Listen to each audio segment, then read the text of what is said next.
Hello my friends, my name is Rich and welcome to Greatest Rock and Metal.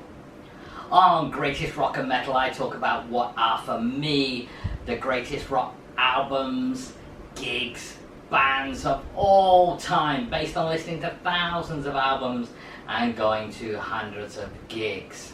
Please press the red button to subscribe to the channel. It's free, it's easy to do and it won't take you very long. Thank you very much. Today I continue with the anniversary celebrations and it is 20 years today since the release of this album by the band System of a Down, an album titled Toxicity, and there they are, the crazy mofos on the back of this album. Well, we're going back to the 4th of September 2001, 20 years ago today.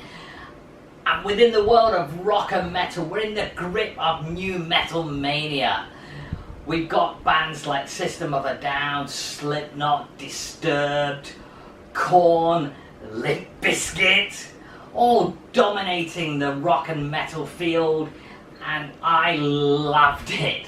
Now, a lot of people will criticize new metal because there were bands around that kind of were part of that scene as well. You've got POD, you've got Incubus, you've got Crazy Town, lots of other bands that are part of the new metal scene, and it really spread far and wide, and it all got a little bit crazy, and some of it, to be honest, was pretty crap.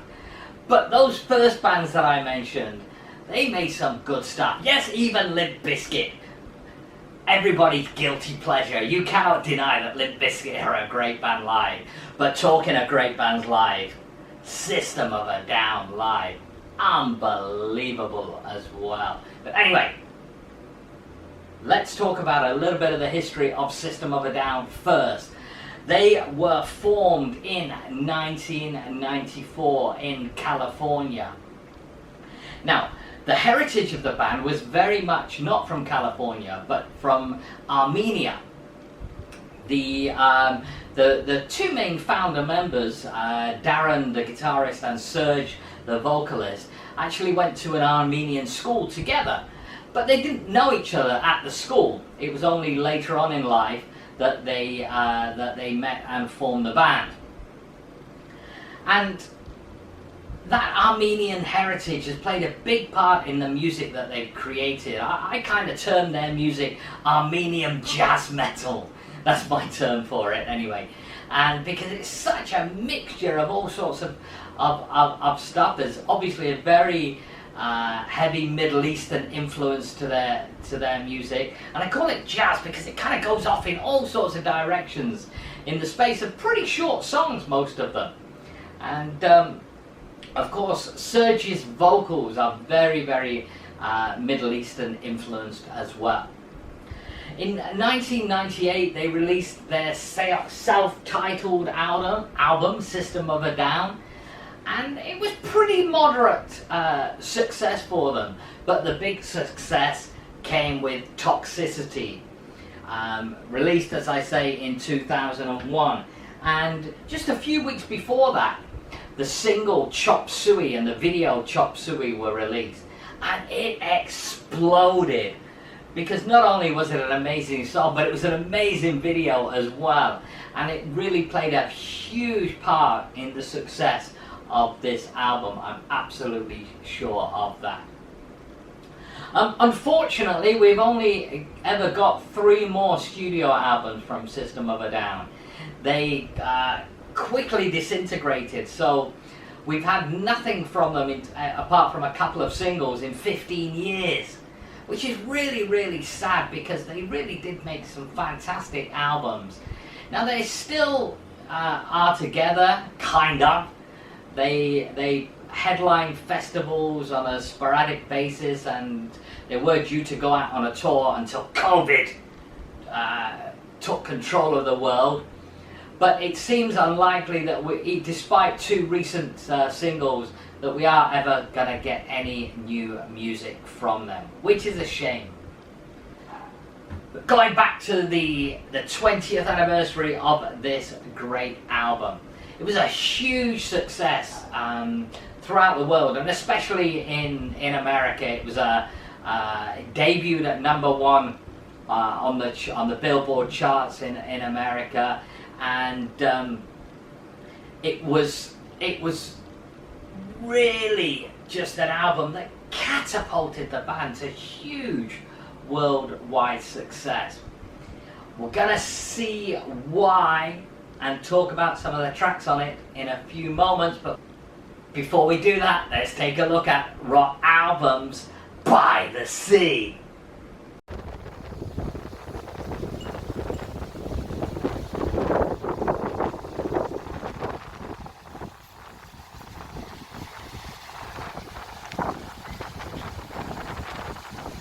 So, Toxicity, produced by the famous producer Rick Rubin, who'd also worked with the likes of Slipknot and Slayer and the Red Hot Chili Peppers.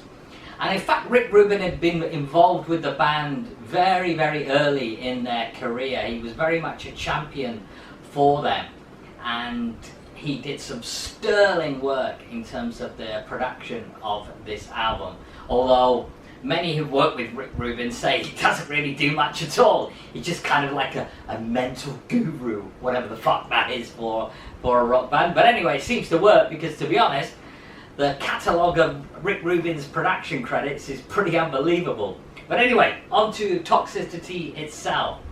On the debut album, they had more of a stripped down sound. It really was very much guitar, bass, vocal and drums, and relatively few tracks of each.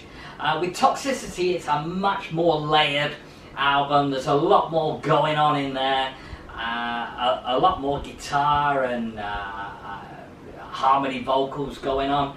We start to see the influence of Darren's vocals more and more throughout the career of System of a Down, and I think it works. I know probably one of the disputes they have is Darren's influence growing on the band in time, and Serge becoming obviously the big frontman that he is, doesn't want to lose some of his vocals on albums. I can understand that, but anyway, that's all the infighting that they do. What about the great work that they produced?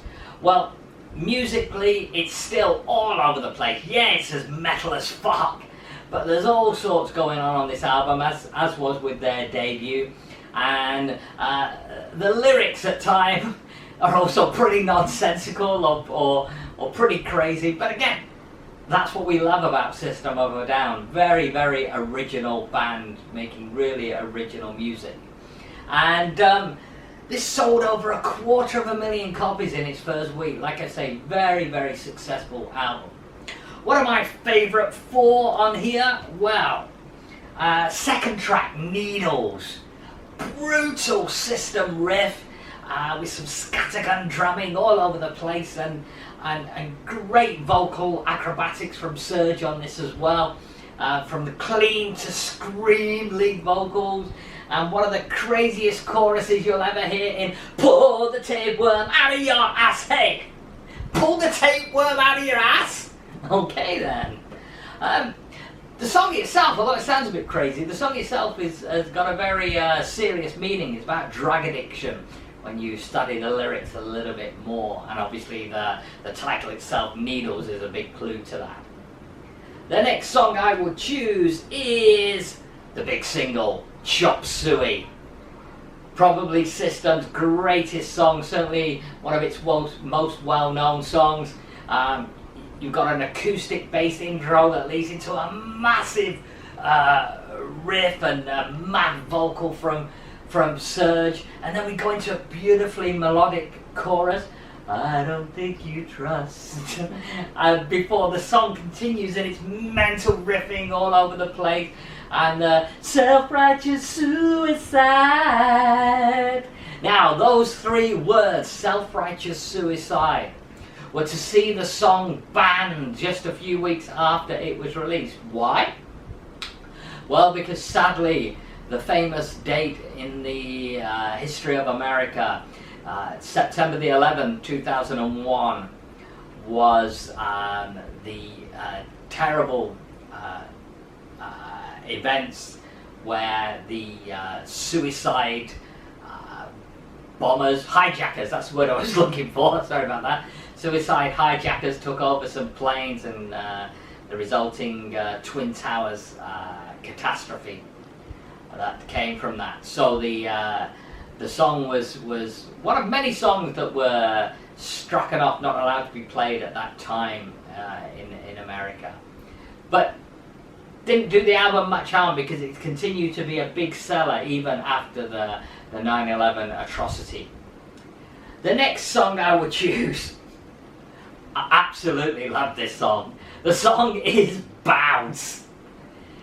Now, strangely, this song was actually used on the soundtrack for a Disney movie called I think it was a Disney movie, it was certainly a kids movie called The Secret Life of Pets.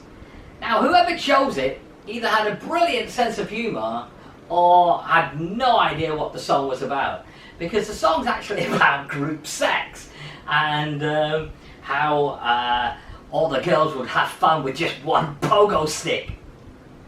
Wish I was a pogo stick in this song because it sounds amazing fun. Brilliant song. Pogo, pogo, pogo, pogo, pogo. Bounce. Bounce indeed. So, the next song that I would choose is, wow, the title track, Toxicity. A picked guitar intro leads us into a massive Darren riff again, and some brilliant drum fills from the drummer John, and then a more mellow verse kicking off the song, and then into a great aggressive chorus with the disorder.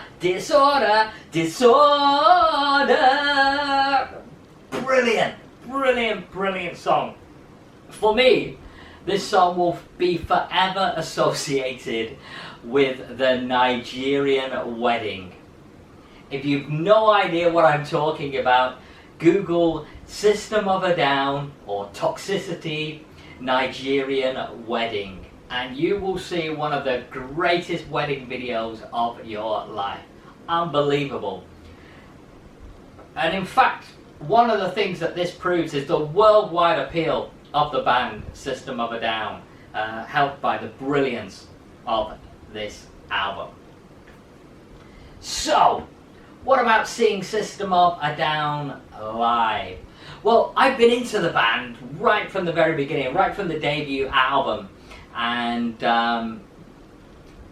was lucky enough to have followed their career. But it wasn't until the Toxicity tour that I got to see them live.